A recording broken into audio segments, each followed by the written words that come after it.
Semangat pagi para sales Indonesia, kembali lagi di channelnya Coach Antonio Sarif. Halo. Nah, di channel ini kita akan banyak mengenai selling Coach ya, semua selling, marketing, baik itu digital selling, digital marketing, kita ada banyak bahas di sini ya.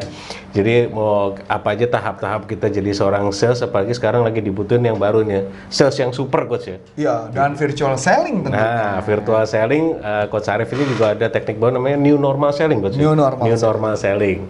Nah, sebelumnya kita minta tolong dulu kalian like dan subscribe ya channelnya ya, karena selain gratis ya, ini sangat-sangat membantu kami untuk memberikan pelayanan terbaik gitu kan di channel ini juga. Dan juga jangan lupa iklannya ditonton ya guys ya, karena gimana pun juga viewer paling dari iklannya kita ya. Iya, kita dari iklan sehingga kita bisa membuat tempat kita bertumbuh. Jadi per hari ini kalau mungkin Anda melihat settingan kita agak berbeda, ini karena kita sudah menggunakan studio. Nah, betul. Wah, ya, ini berkat dari viewer.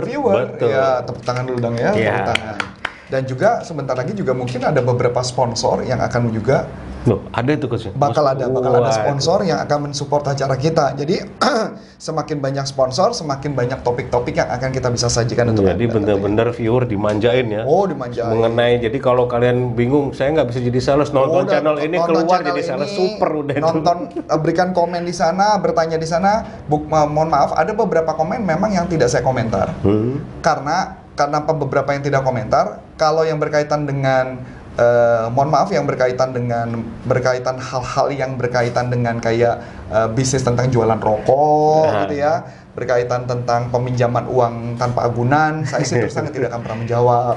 Tapi kalau berkaitan hal lain, saya pasti akan jawab, ataupun jawabnya via video ini. Betul, ada beberapa komen juga kita bahas ya di video ya, malah jadi bahan topik juga gitu.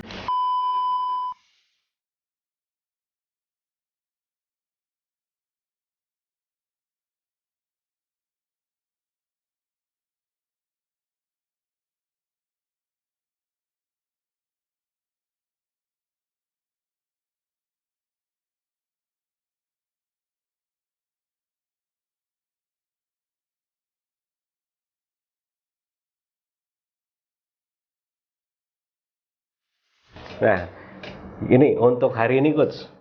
Nah, kemarin lagi tren Coach. Oh ya, apa tuh? Lagi tren ini ada namanya sistem funneling itu Coach. Oh, oke. Nah. Jadi yang mau didiskusin bahas ada tentang funneling. Tentang funnelingnya Coach. Karena kan itu seperti apa ya, funneling itu kayak kita punya database itu hampir tanpa batas gitu kan Coach. Strategi itu yang pertama yang kita lakukan. Kita harus tahu dulu berapa yang kita mau dapat. Yang kedua, ketika bicara funneling, ini yang selalu saya katakan, kayaknya saya sudah pernah bahas di video sebelumnya, adalah tentukan dulu buyer persona Anda atau target audience Anda. Udah pernah itu. Udah pernah bahas ya? Saya lupa di video yang mana itu ya, kita ngomongnya. Udah Pokoknya ada lah, ya, pokoknya satu video lah ya. Jadi saya cuma bilang tentukan dulu buyer persona atau target audience Anda. Jadi maksudnya contoh, saya ambil contoh kebetulan ada di video saya, itu adalah produk niche. Nah, produk niche mungkin saya lebih bisa bahas ya. Nah, contoh produk niche. Produk niche itu adalah produk kaldu Jepang. Oke, kalau Anda pengen lihat coachingnya, ada, cari aja, tulisnya Antonius Arif, Nichi, nanti Anda akan nemu. NICCHI atau NICCI, nanti Anda akan temu. Nah, jadi gini, ini yang menarik. Produk Nichi adalah produk kaldu Jepang. Saya tanya, kamu jual kemana? Target pasarnya kemana nih jualnya nih? Dia bilang, saya jual ke media-media online dan kepada orang-orang yang jual makanan via online. Contoh kayak Shopee, Tokopedia, ini nggak ada sponsor ya, atau Bukalapak. Saya tanya, tahu dari mana kalau itu adalah target yang tepat? Dia jawab, saya mentargetkan kepada orang-orang yang membeli makanan-makanan sehat atau hidroponik. Sorry, bukan hidroponik, apa? Hidroponik ya? Hidroponik yang makan sehat itu hidroponik ya? Oke. Kemudian saya tanya, bagaimana kamu tahu bahwa si produk kaldu Jepang itu bisa laku sama mereka? Ya nggak tahu sih Pak, tapi kan mereka kan mungkin bosan makanan, jadi pakai kaldu Jepang, kan kaldu Jepang sehat dan sebagainya. Sebentar, saya tanya tarik lagi target. Siapa pemakan kaldu Jepang? Dia jawab, anak remaja. Saya iseng. Anak remaja mana ngurus sehat Coach. Nah, tar dulu ini baru nyambung langsung nembak. Jadi pertanyaan mana saya langsung ngomong, pernah nggak melakukan riset yang pembelian online? Belum. Kenapa nggak di riset? Siapa pembelinya? Coba fokuskan di pembeli itu, kemudian sasarkan pembeli itu. Dan tahu apa yang terjadi? Dia lakukan riset. Dan ditemukan, risetnya adalah mengatakan, ini riset kecil-kecilan ya, bukan riset besar-besar. Jadi ini bukan perusahaan besar. Jadi bukan kayak gede-gedean usaha. Jadi ini kita bukan mau mengajarkan sesuatu yang pakai riset perusahaan besar gitu. Kadang-kadang perusahaan kecil UKM bukan nggak bisa. Riset simple aja ya. Nah, ini menarik, Mike. Setelah sudah dilakukan riset, adalah remaja. Rata-rata yang beli kisarannya antara umur 17 sampai umur 25-26 tahun. Pertanyaan saya, yang tadi Mike bilang, apakah umur 17 sampai 25 dia pasti makan di tempat hidroponik? Ya kagak. So, Anda jualan yang dimana produknya nggak bakal laku. Nggak ada yang beli. Nggak ada yang beli karena nggak ada buyer persona. Jadi dari awal saya bilang tentukan dulu target marketnya 17 sampai 25, itu nongkrong di mana, makan di mana. Itu yang pertama. Yang kedua, saya ini adalah penggemar makanan Jepang. Tapi menariknya, saya pernah ke Jepang selama kurang lebih sampai 10 hari, tetapi saya tidak pernah makan kaldu Jepang sama sekali. Sedangkan anak saya dan istri saya makan kaldu Jepang. Kenapa? Di kepala saya kaldu itu menurut saya tidak menarik dan tidak enak.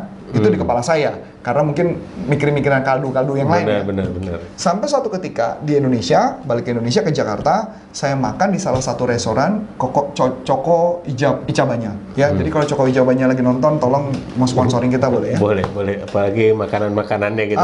Iya, kita sajikan di sini ya. Kita sajikan di sini. Ini meja kami siapkan untuk sponsor ya. Hai teman-teman, kita ada channel baru nih, channelnya Coach Arif mengenai NLP.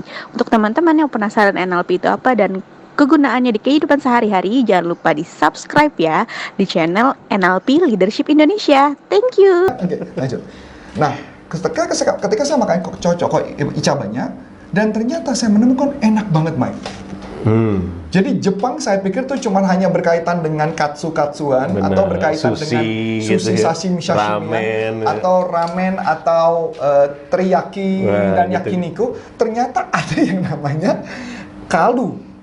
Dan you know what? Ketika saya makan itu enak banget. Dan saya bilang gini, pertanyaan saya sederhana, Bu. Kenapa saya harus beli punya Anda? Karena saya nggak tahu. Jadi artinya edukasinya akan jauh lebih lama. Benar. Itu takes time ya berarti ya. Bukan nggak bisa, tapi ingat, kan Anda harus punya tim sales dan harus gaji karyawan. Betul. Dan itu takes time. Jadi oleh sebab itu saya minta kepada mereka tentukan buyer personanya dulu. Jadi buyer persona adalah kita menciptakan ada satu orang namanya siapa. Ya. Oke, jadi contoh customernya nih ya. Contoh customernya namanya siapa, dia umur berapa, gaul di mana, nongkrong di mana, dan dia belanja di mana saja. Dari situ akan gampang Mike untuk menentukan dia akan belinya di mana dan akan target market di mana.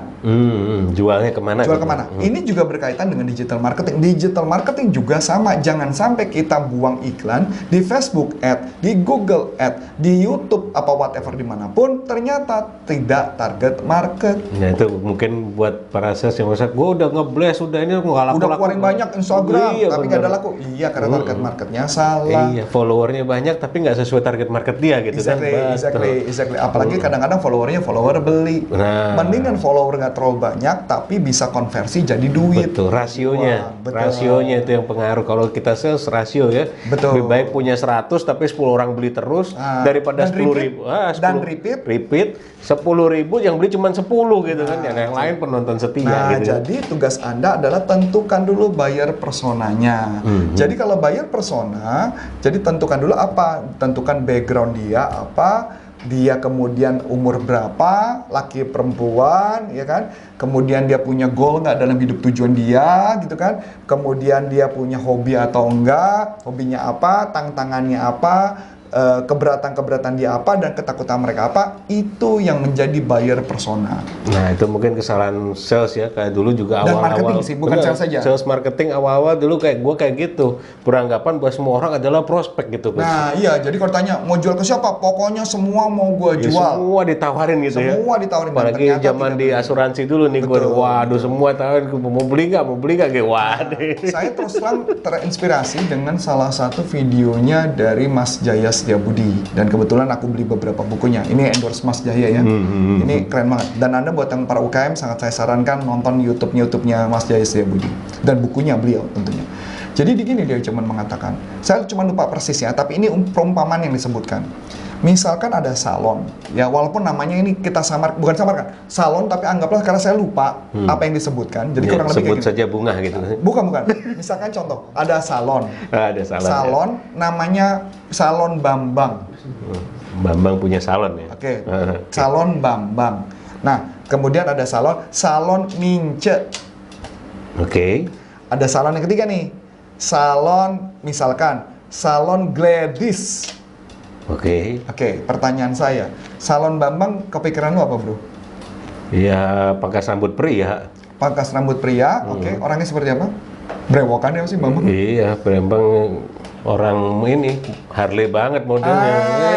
Dapat ya? Iya, betul. Jadi pertanyaan, yang bakal datang sana adalah Iya, cowok.